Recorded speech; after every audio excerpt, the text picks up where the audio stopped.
Hello everybody, welcome back to our Reset Info channel. In today's video, I'll show you how to easily generate a nickname on the Bitwarden Desktop App.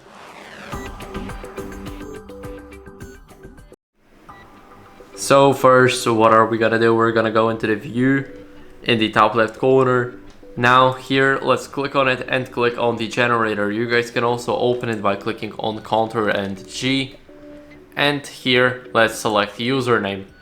Now here we can use a random word, we can use the plus addressed email, catch all email, forwarded email alias, and then a random word. So here you got a lot of options. You guys can change the domain name to, let's say, hardreset.info.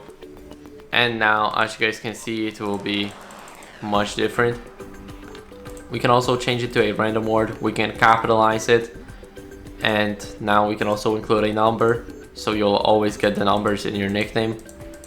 And now let's say if you like the nickname of Expo452, then you can copy it right here.